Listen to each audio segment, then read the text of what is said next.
Hello and welcome to all our viewers in Nigeria and around the world to News Cycle on Global Television, coming to you live from the nation's capital, Abuja. I'm Uyi Agumofwegbe, reminding all of our viewers that we are on DSTV channel 365 and on Star Times channel 276. President Bola Tinubu has reaffirmed his central role in the All Progressives Congress's preparations for the 2027 general election. The president made the statement while receiving separate delegations from Oyo and Lagos states at his Lagos residence as party leaders intensify consultations ahead of key electoral contest. Kekalomo Okere has details.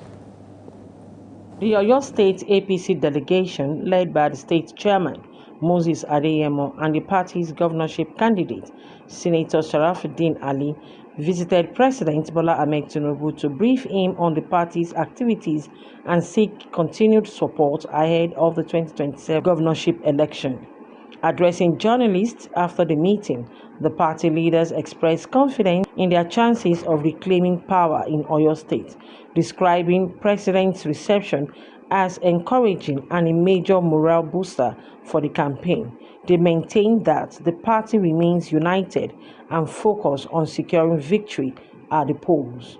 The name of our candidate is Senator Sharafuddin Ali.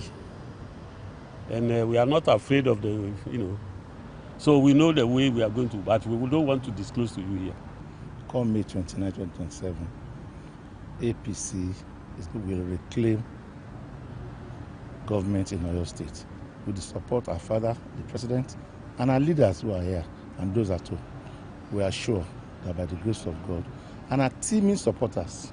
In a related development, Lagos State Governor Babajide Sanwo-Olu led a delegation of APC flag bearers for the Lagos State of Assembly on a Salah homage to President Tinubu at his Lagos residence.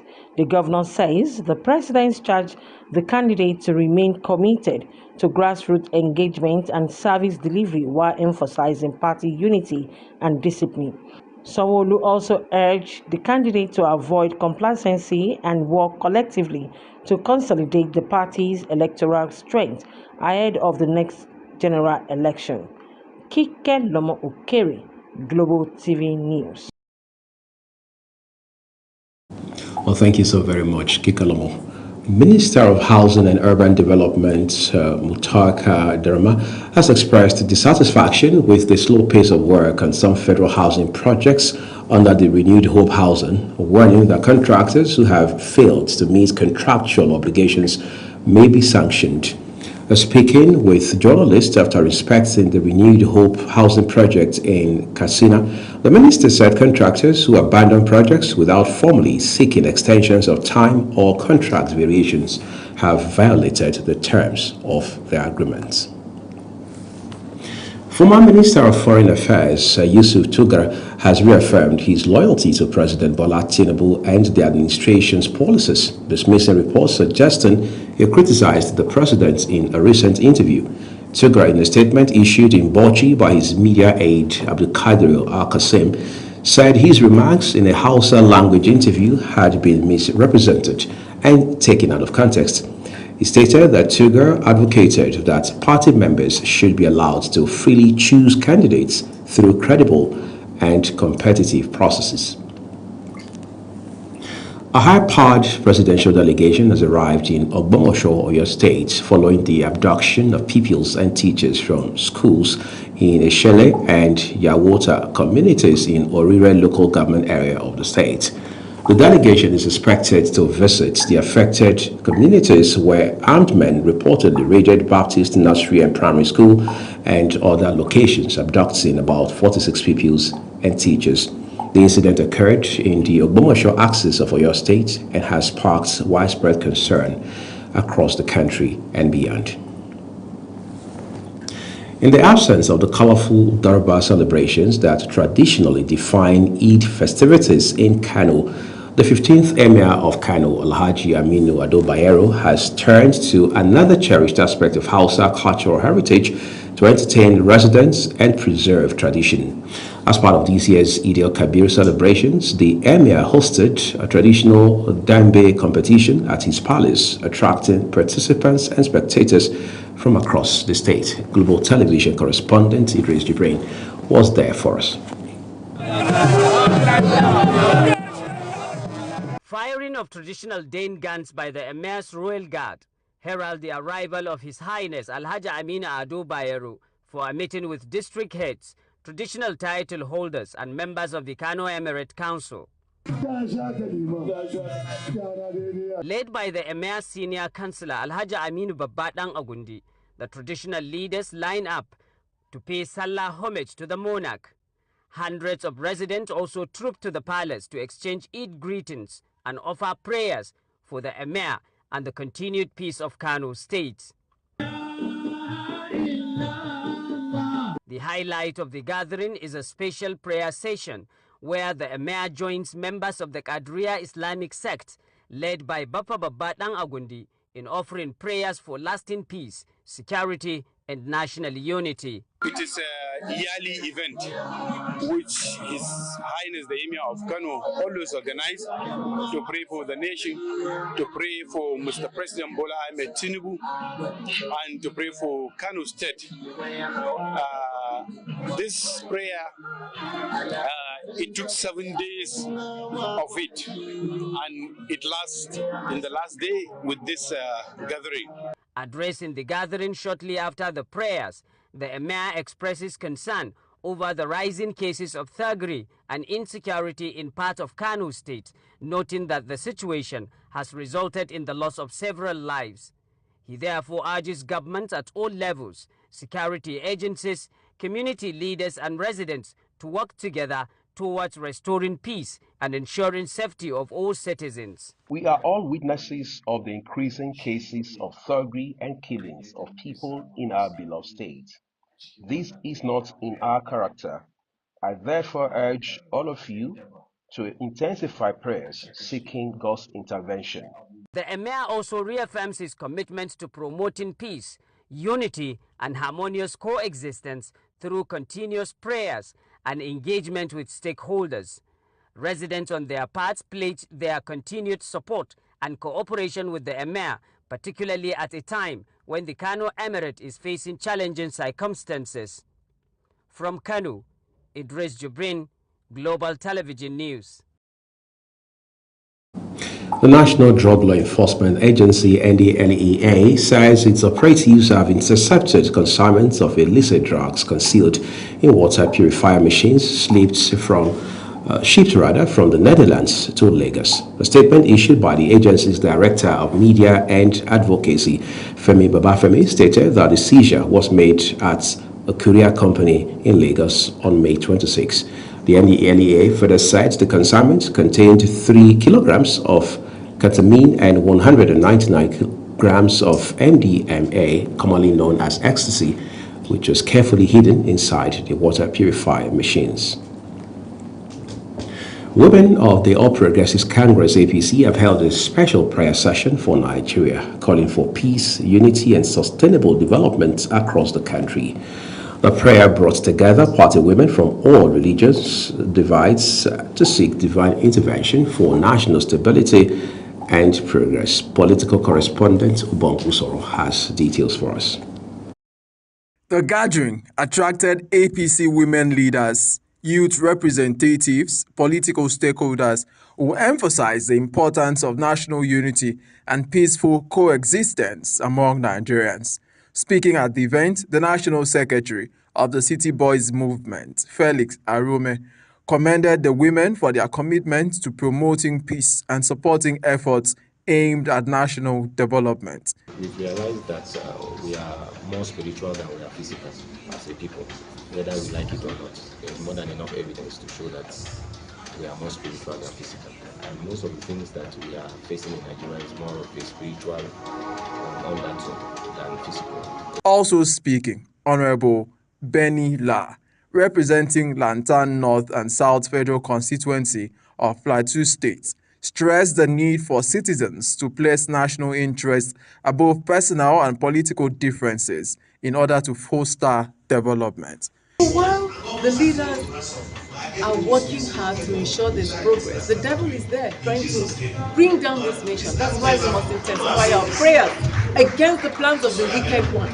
The coordinator and representative of the APC National Women Leader, Dr. Mary Idele Esther Idowu, reaffirmed the commitment of APC women to promoting peace, unity, and national integration. This is a particular vision that has to be a group of women to organize themselves to stand specifically interceding for the nation, not minding their religion. We are one, as long as we are all God's children.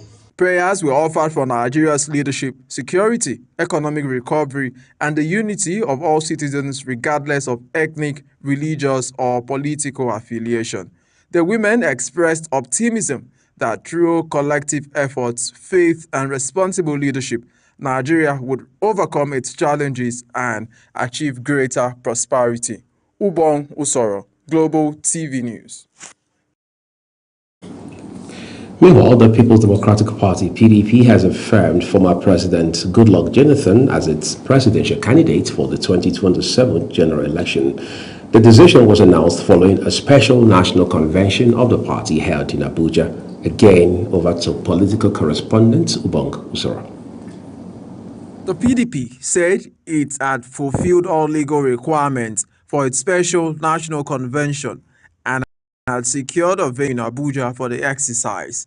However, the party alleged that the management of the event center cancelled the booking after receiving threats from the Federal Capital Territory Administration regarding the use of the facility for the convention. We were contacted by the management of A-Class to say that the FCT minister, Minister Muti, has said that they should cancel the contract between us and them. We know it is wrong. At the meeting, former President Goodluck Jonathan was unanimously affirmed as the PDP's presidential candidate and flag bearer for the 2027 presidential election. The party condemned what it described as intimidation and political oppression by government officials, warning that such actions could undermine Nigeria's democratic progress. The PDP also called on President Bola Tinubu to take steps to reduce political tensions. We had paid for a hall in A-Class Event Center. Party leaders expressed confidence that the PDP remains united and prepared for the 2027 elections, pledging to mobilize supporters nationwide in pursuit of electoral victory.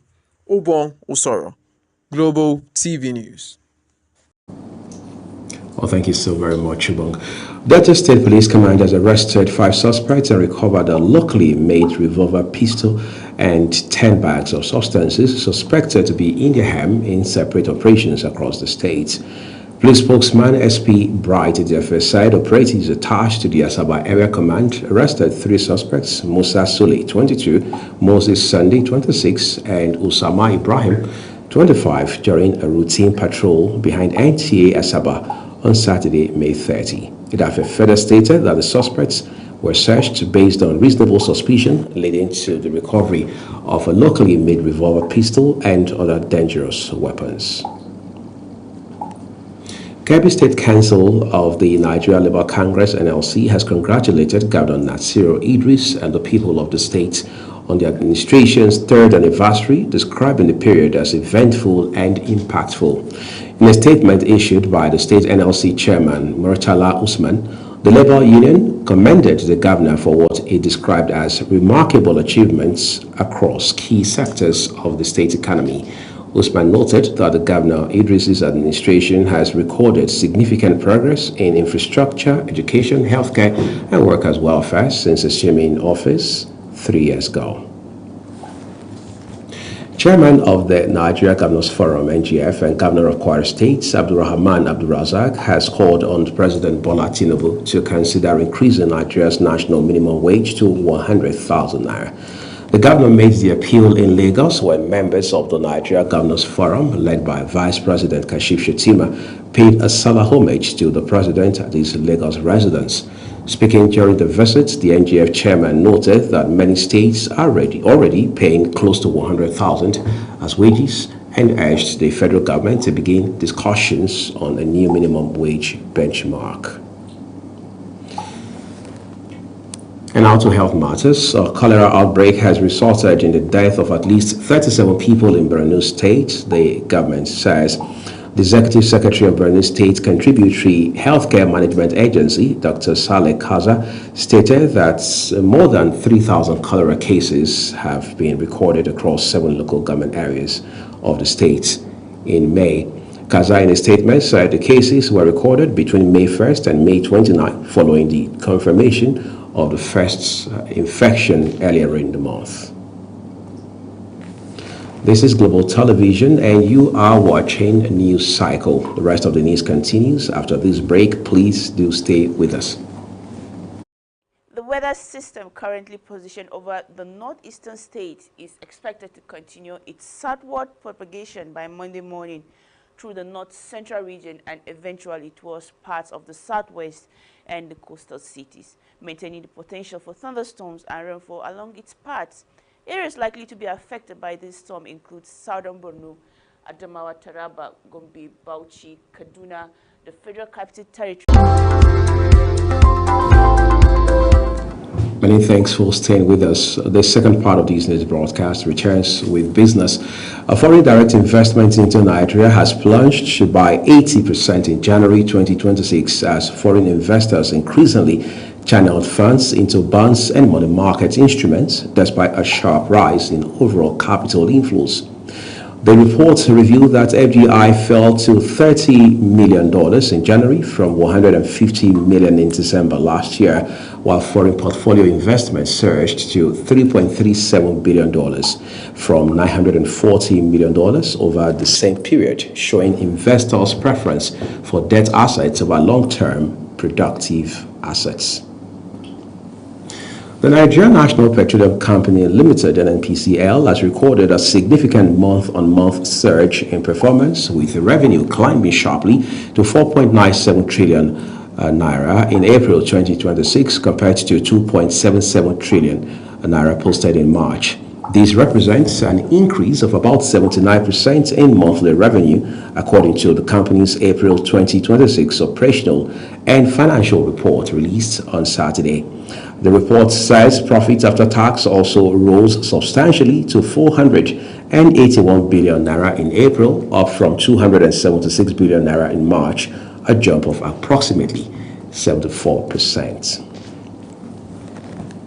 The African Development Bank, AFDB, has revealed that 70.7% of firms in Nigeria own or share generators due to persistent electricity shortages, with power outages costing businesses about 3% of their annual sales. The bank disclosed this in its 2026 African Economic Outlook report, which, among other items, assessed Africa's fiscal policy and tax systems. It also warned that weak public service delivery continued to pose hidden financial burdens on households and businesses across the continent. Lagos State Government says it has recorded 21,600 planning permit applications within 10 months, a development it attributed to increased compliance with physical planning regulations and growing public confidence in the state's approval process. Commissioner for Physical Planning and Urban Development, Dr. Abiodun Olumide, disclosed this during the 2026 ministerial press briefing in Alausa, Ikeja.